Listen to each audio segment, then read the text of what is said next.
The Coalition Fleet Academy at Threshold Station had been training officers for 172 years.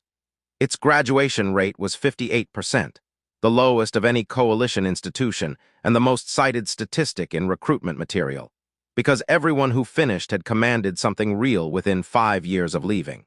Alumni held bridge positions on every capital ship patrolling the outer reach. The Academy's selection board reviewed 11,000 applications a year and accepted around 400. Of those 400, roughly 230 finished. In 22 years, 9 humans had graduated from Threshold Station. The current class had 1. Humanity's relationship with the Coalition was, by galactic standards, recent. 40 years of contact. 26 of formal membership.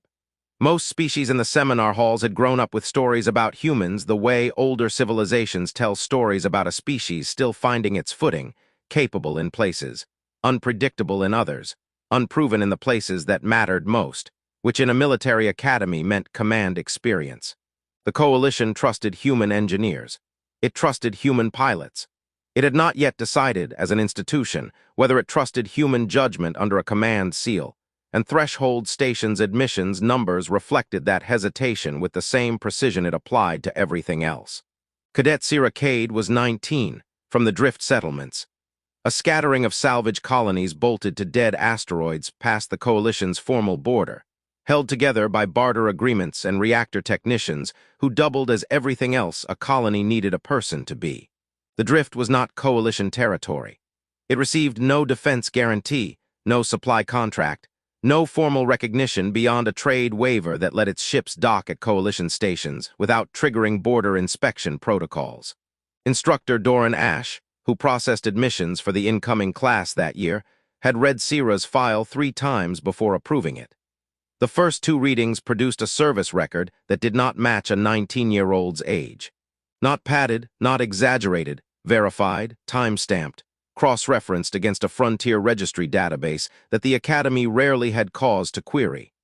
The third reading was to confirm that the verification stamp on page 14 was genuine and not a clerical accident. It was genuine.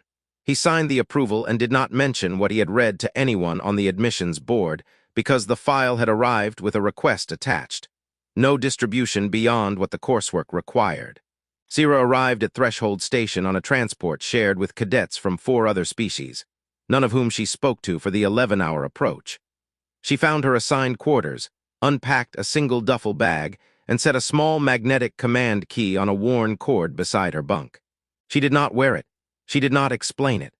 Over the following weeks, instructors noted that she asked precise questions in engineering coursework and almost none in tactics seminars, which some read as disengagement and which Instructor Ash, watching from the back of 2 of those seminars, read as something closer to patience. The social architecture. Cadet Threll Vorn was an Ashkari, 4th year, top of the current class rankings, son of a fleet logistics officer who had briefed him on Coalition command structure before Threll could properly walk. He was not cruel. He had simply never had a framework challenged, which is a different condition entirely and, in a training environment, a more dangerous one, because it produces confidence that has never been tested against contradiction. The challenge came during a second-year tactics seminar, the kind where cadets debated hypothetical fleet scenarios in front of an instructor who graded participation as heavily as accuracy, and where reputation accumulated faster than skill because reputation was visible every week and skill was only visible during evaluations. Threll had been building toward the question for most of the term. Not maliciously, the way a person builds toward a joke they believe is harmless because everyone around them has agreed, silently, that it is. Sierra answered engineering questions with unusual precision and answered command questions by deferring to hypotheticals. And Threll had decided, the way a person decides something without examining it closely, that the second pattern was the honest one. Before we simulate a command decision, Threll said, I'm curious how many vessels Cadet Cade has actually commanded, for context. He said it the way certain cadets introduce questions, which is to say with the timing and tone of someone who has prepared it, who has run the phrasing in his head more than once and chosen the version that sounds like curiosity rather than a challenge, because that version is more effective, and in fairness to him, he likely believed it. Several cadets smiled. The category of smile that happens in rooms where a hierarchy is being enforced without anyone having to say so out loud. A Varathi cadet in the second row did not smile, and later this would matter to no one, because rooms do not remember who did not participate. Instructor Ash, at the head of the room, said nothing. He had pulled Sira's Frontier Registry file in the second week of the term, after a passing comment from another instructor about her engineering scores. He had read it once, then again, and had been waiting since then for a seminar topic that would make it relevant without his having to force it. He recognized, watching Threll's phrasing land, that the topic had just arrived on its own. The answer, "That's a reasonable question," Sira said, in the tone of someone who genuinely found it reasonable.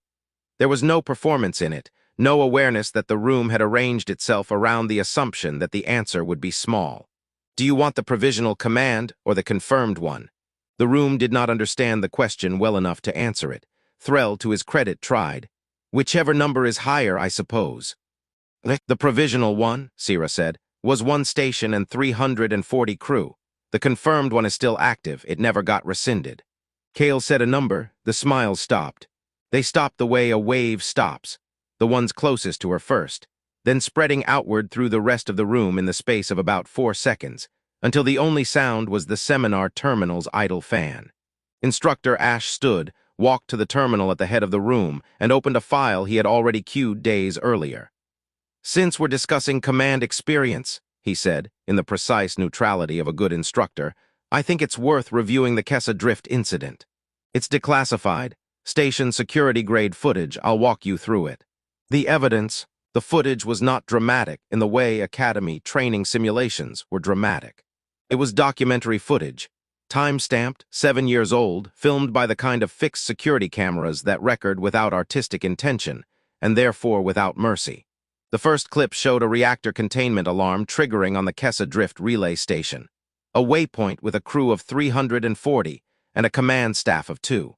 Both adults were shown unconscious on the deck within the first 90 seconds, thrown by a secondary pressure event. The timestamp in the corner continued running. A 15-year-old girl, visibly younger than the cadet sitting in the seminar room now, though every cadet in the room recognized her within the first 10 seconds, pulled herself upright at the console and began reading damage reports off a display with a hairline crack running through its center. "First entry," Ash said. "Evacuation sequence issued within 4 minutes of the alarm."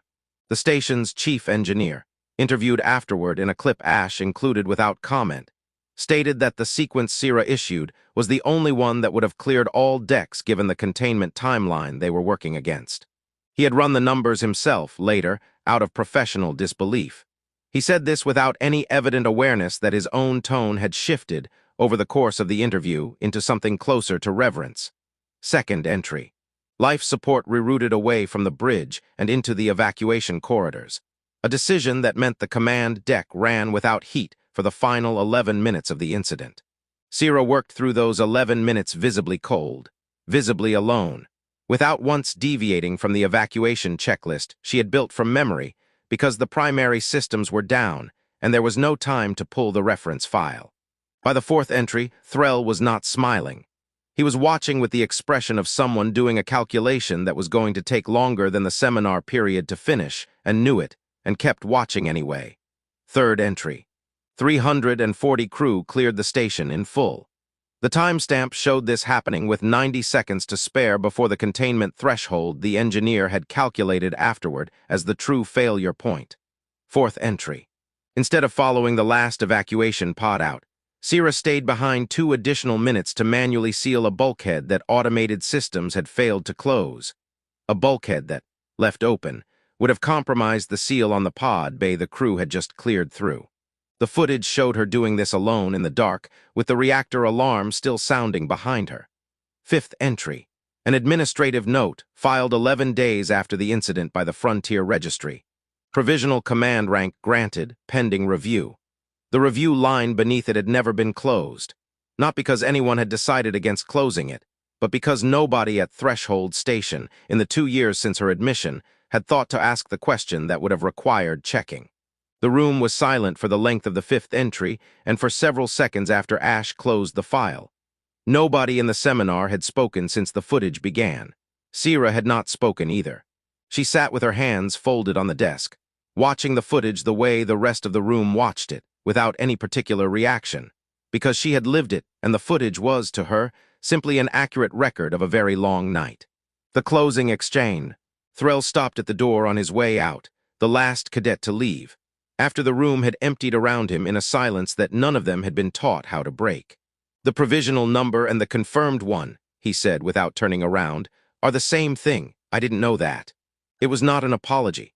It was a person recalibrating out loud because the alternative was carrying the miscalculation home unexamined, and he was, whatever else could be said about him, not that kind of cadet. Sierra picked up her data slate, looped the command key back around her neck for the first time anyone had seen her wear it, and gathered the rest of her materials. She did not look at the room on her way out. She was not thinking about the room. She was thinking about the engineering assignment due the following morning, which she had not finished, because the seminar had run 11 minutes long. Instructor Ash caught her in the corridor outside. "You could have mentioned it," he said. "It wasn't relevant to the coursework," Sierra said. "It's relevant now." Only because someone asked. Ash almost smiled at that, in the way instructors allow themselves to when a student has correctly identified the exact shape of a situation without being asked to. "Since the second week, I was waiting for the right topic to bring it up myself. You beat me to it." Sierra adjusted the strap of her bag. "I didn't bring it up, he did." "He did," Ash agreed. "You just answered." She said nothing further. There was nothing further from where she stood that needed saying. The file existed. The footage existed. The review line had simply been waiting for someone to look at it, and now someone had. Ash opened her performance file in the corridor, standing beside her rather than at his desk, and typed 3 words before closing it again. Command never lapsed. He did not show her the screen. He did not need to. She had already turned toward the engineering wing, the command key resting against her collarbone for the first time in 2 years, on her way to finish an assignment that was, to her, considerably more urgent than anything that had just happened in the seminar room behind her.